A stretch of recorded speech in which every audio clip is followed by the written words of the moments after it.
sao à chẳng mà hai cái kêu nó trên co sao đây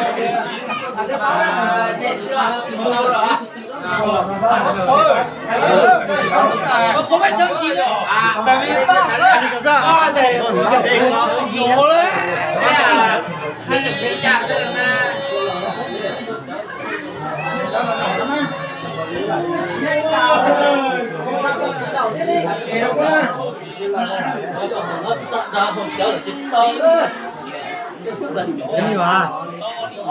bây giờ họ trẻ đấy nhưng mà họ trẻ đó với hai lớp béo rồi nào họ lên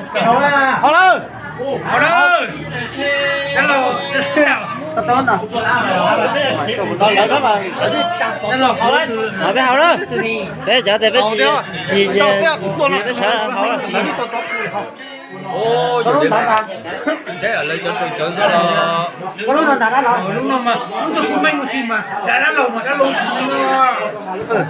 dầu kia một tiểu con đó bao khom một dầu kia một tiểu cái kia lại chỉ có chả kìa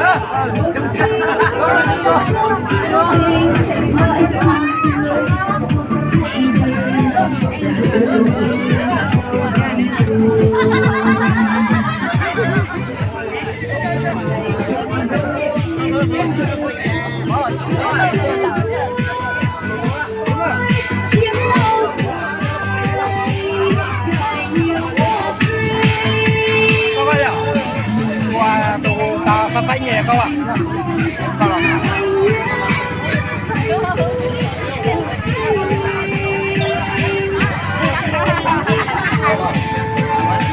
Nhớ lấy bánh nhẹ.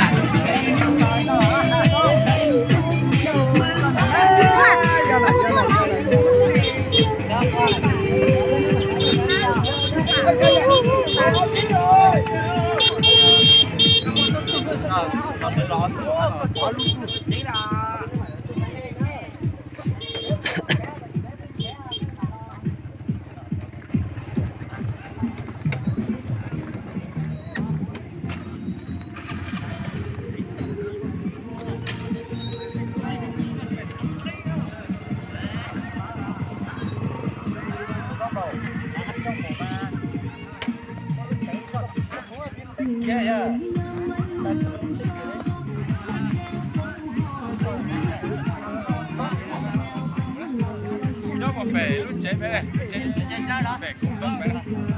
Chân thật nó sống đi em ạ. Má mặn nó mới được.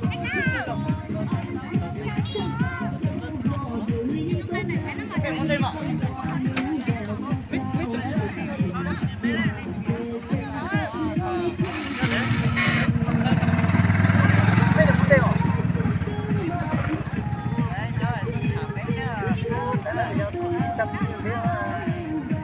Đây là chung hóa, chung hóa, hả? Chung hóa, đám này mất chung rồi.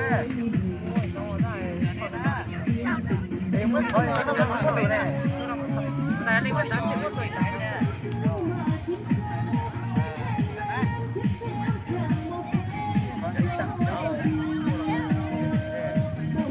Nó, nó tự nhiên nó không có này. À.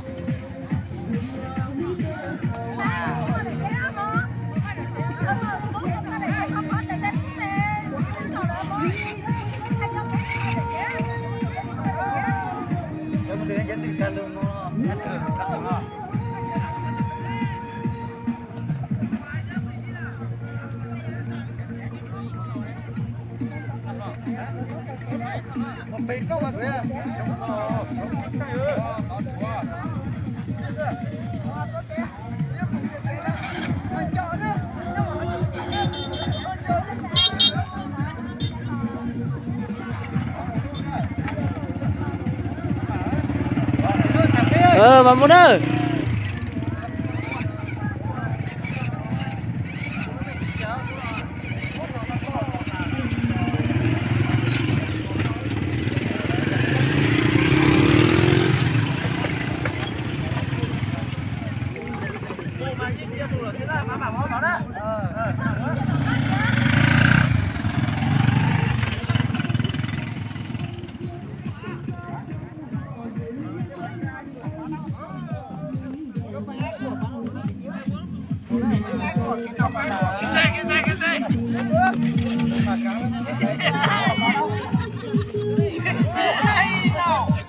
on này nó như thế à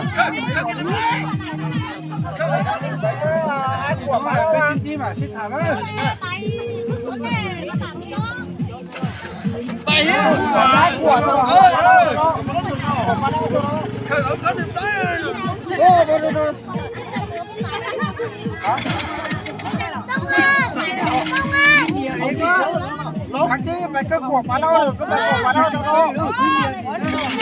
đâu. Quán này hả? Con bia mà. Có hot cuộc mà lâu cái nó có. Cái quán ai này? Quán chủ quán phải này. Quán nó này hả? Và cuộc mà lâu được cái này, cuộc mà lâu nó lâu. Cuộc cái đồ này hả? Cuộc nhá. Tôi là nó bị hấp rồi, không cần nó rồi phải cứ ăn đấy. Cái năm bán năm bia chứ mấy.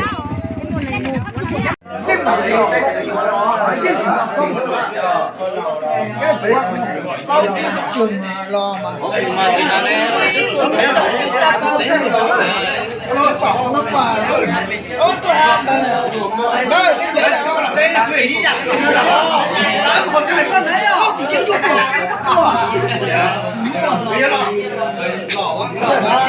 đây mà cái gì bên trong mà cô ba cô tùng này chỉ dũa tất nhiên mà long he này nó bắt mà vốn trung mà ai tiền cái mà đi tàu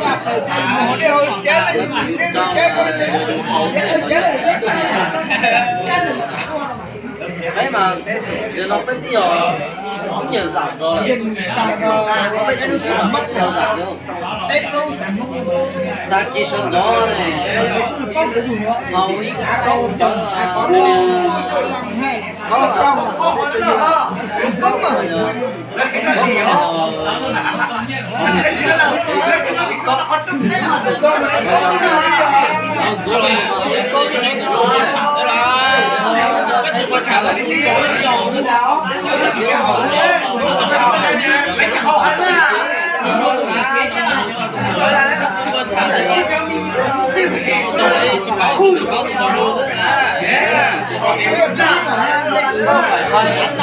cổng lên mà phải đi sắp lâm rồi nó là tốt rồi nhớ rằng có thể mà có thể còn chịu không đó chỉ mà mình chỉ có phòng đồ nhưng mà nhờ một tổ cho con nè nhá con nè con nè trâu à nếu mà tao ở hiện tại kia nó tụi nó chế nó giờ bây giờ chúng nó lâu kia nào có chừng mình cái rồi chúng nó có chừng mình cái rồi thế là lầu đấy mẹ chúng ta nó lớn bóp bóp vậy thế là xíu coi á qua thì lầu